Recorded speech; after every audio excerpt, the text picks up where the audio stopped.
Have you ever stopped to wonder how mere words actually prevent wars? I mean, seriously, think about it for a second.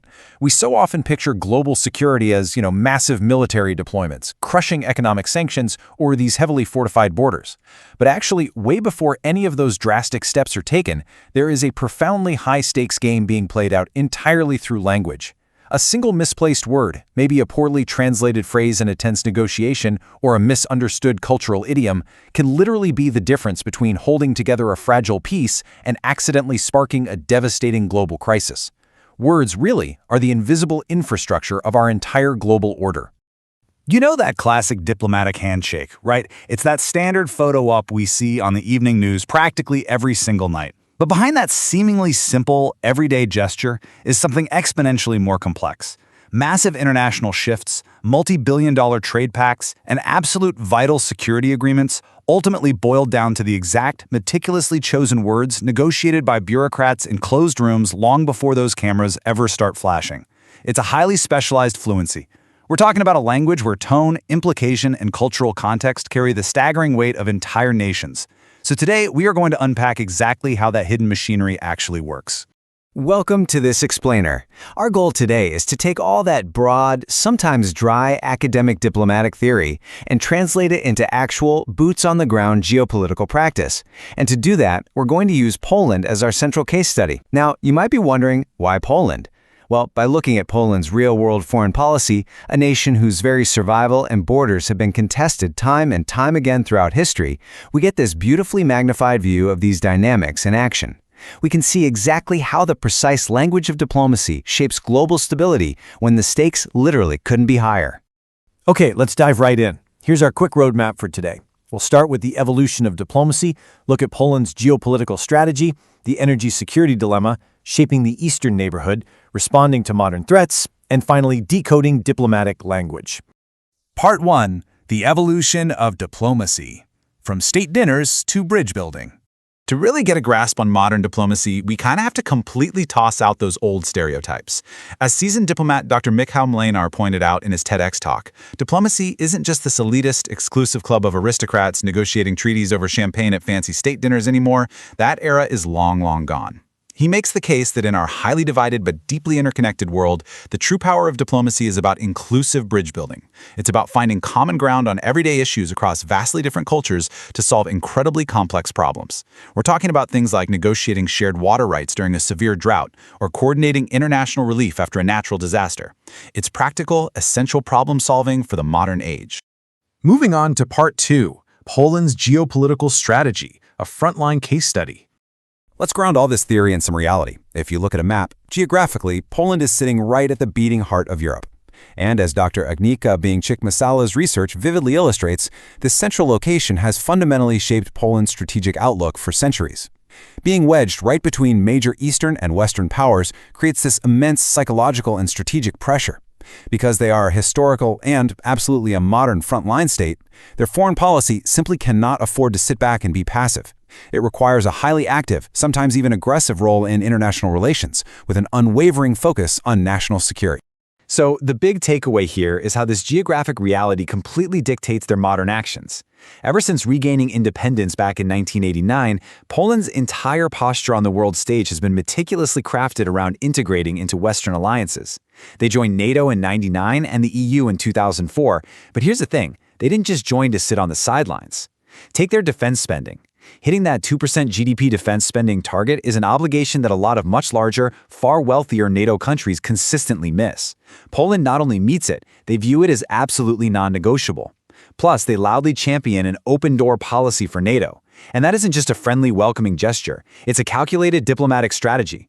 They argue that expanding the alliance eastward actively stabilizes the entire region and crushes that dangerous, outdated logic of global spheres of influence.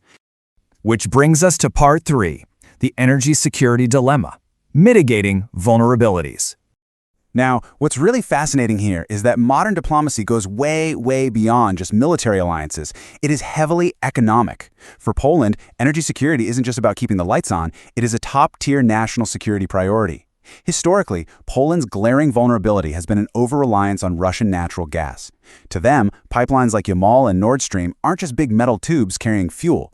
Poland has long argued that these are direct levers for intense political pressure. So, what's their diplomatic countermove? It's an ambitious push for an energy union. The idea is, rather than standing alone, Europe needs to create an unbreakable, unified front through joint purchasing, shared infrastructure, and diversifying supply chains. A perfect example of this in action is the Baltic Pipe project. It's literally a physical manifestation of diplomacy that actively shifts the power dynamic away from those historical dependencies. Part 4. Shaping the Eastern Neighborhood.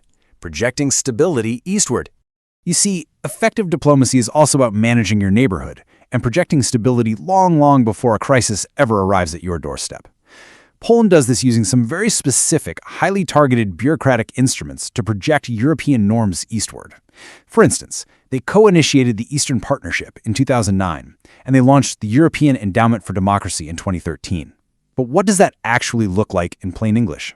Well, instead of sending troops, it means sending funds to independent journalists. It means providing resources to local community groups in neighboring post-Soviet regions. It's honestly a brilliant way to plant the seeds of democratic stability and economic growth from the ground up, entirely avoiding the heavy red tape of offering immediate full European Union membership.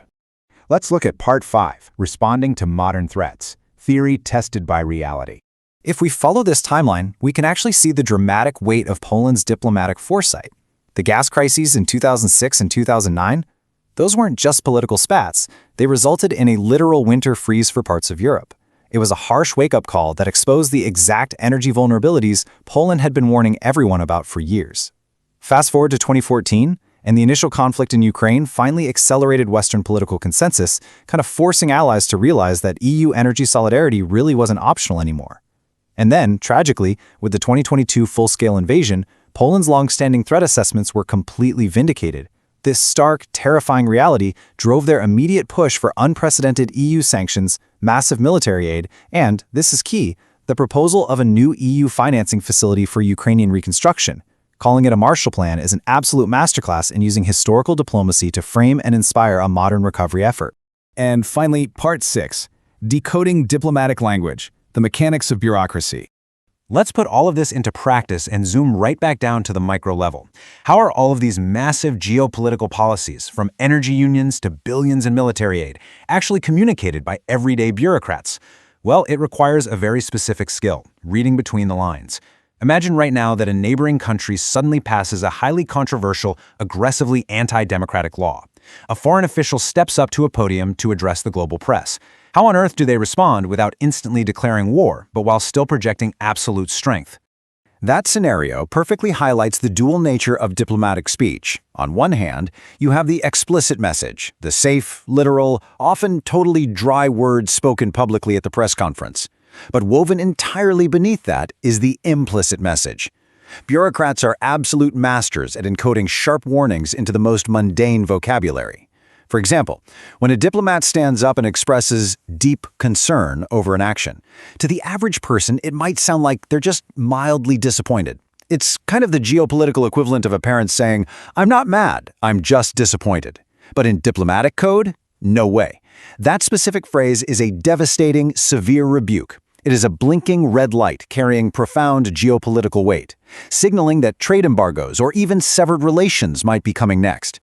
So, what you should really take away from all this is that mastering diplomatic fluency, it's not just some advanced vocabulary lesson for politicians. It is the literal functioning mechanics of global security. The micro absolutely dictates the macro. Whether Poland is negotiating a massive joint gas purchase, lobbying hard for a U.S. armored brigade, or quietly supporting civil society through the Eastern Partnership, it all fundamentally relies on the precise, highly calculated application of this language. This is exactly how bridges are built, and it's how existential crises are navigated before a single shot is ever fired. Which leaves us with one final, pretty heavy thought. Throughout this explainer, we've seen just how calculated, deliberate, and frankly, fragile diplomatic communication must be. So I'll leave you with this question. If a single misunderstood nuance or a missed cultural context can completely unravel a peace treaty, are we paying enough attention to the actual words our leaders choose? The next time you see a brief, boring press statement or just a simple handshake on the evening news, remember, you're actually looking at an immense, high-stakes architecture of words sitting right there beneath the surface. Thanks for joining me for this explainer, and remember to keep reading between the lines. That concludes our look into the sophisticated world of diplomatic communication. But if you truly want to master these high-level skills, don't stop here. This video lesson was brought to you by Fluentora.com, your partner in achieving real speaking and professional fluency. To help you fully internalize these concepts, we have created an exclusive, advanced C1-C2 lesson plan specifically for this topic, and it is available to you for free. This comprehensive resource goes far beyond this video. It includes advanced vocabulary expansion tasks on essential diplomatic terms like frank exchange of views and to de-escalate. You will also find case study analyses of official government statements and deep dive exercises into advanced reported speech and the passive voice, the specific grammatical tools used by bureaucrats to shift focus and maintain objectivity. Additionally, the plan features the full text on Poland's strategic foreign and security policy, providing you with the technical language needed to discuss energy solidarity, NATO commitments, and geopolitical instability with precision. To claim your free masterclass toolkit, simply click the link provided in the description below and start your download now. Thank you for watching. If you want to elevate your English and open new doors in your career, please remember to like, share, and subscribe to this channel. We have a wealth of interesting lesson materials coming your way to help you speak with confidence and precision. Download your lesson plan at the link below, and we'll see you in the next lesson.